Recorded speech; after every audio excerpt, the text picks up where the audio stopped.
Então é isso.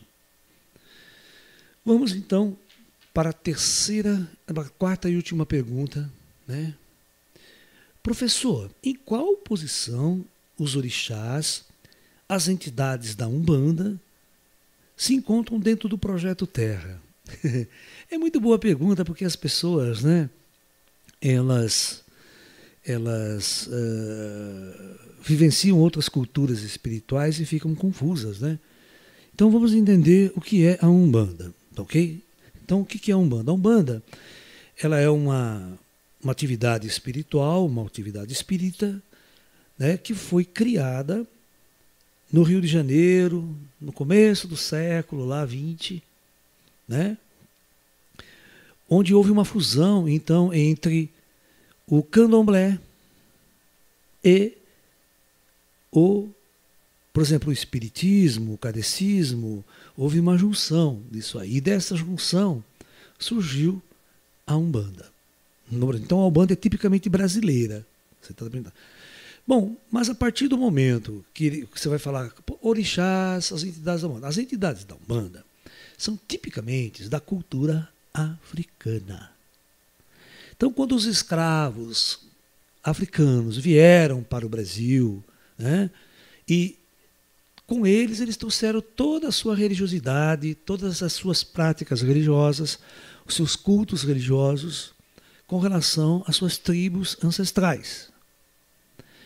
E claro que todos os termos usados, orixás, né, Exum, papapá, né, todas essas coisas vêm da linguagem dos africanos. Agora, escreve que interessante, vamos pegar os judeus. Como os judeus olhavam as entidades espirituais? O termo era anjo. Então lá vem o Micael, arcanjo Gabriel, arcanjos, olha. O termo arcanjo, o termo anjo, o termo querubins, sério, Elohims. Todos esses termos são da tradição judaica, como os judeus olhavam para as entidades espirituais. Os africanos olhavam para essas mesmas entidades espirituais e davam seus nomes. Davam seus nomes de orixás, das entidades e tudo mais, está entendendo? Então, na verdade, no fundo é tudo a mesma coisa.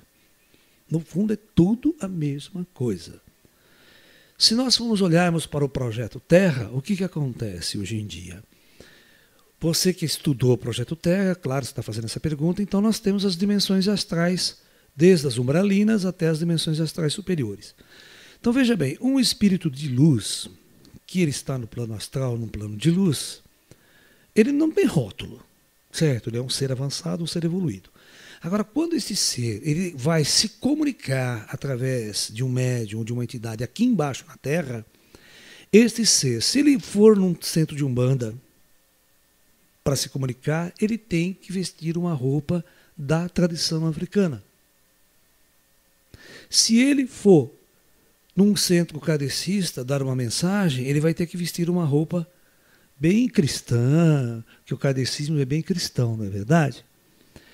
E assim por diante. Então o espírito que não tem nenhum rótulo, ao se manifestar em grupos nos quais ainda carregam uma tradição cultural ligada a um país, a uma etnia aqui na Terra, esses espíritos se travestem, então, de um formato. Um espírito de luz pode se manifestar como um preto velho, pode se manifestar como uma entidade, como um Exum, pode um orixá. Você está me entendendo? E no centro espírita, esse mesmo ser vai se comunicar lá num centro espírita kardecista. Ele pode simplesmente dizer que é um mentor, que é um ser de luz, que é um ser espiritual. Né? Pode se manifestar até como um caboclo, porque o centro espírita kardecista também recebe preto velho, também recebe algumas entidades que são meios simbióticas da Umbanda e do Candomblé. Ok? Eu já vi muito isso acontecer.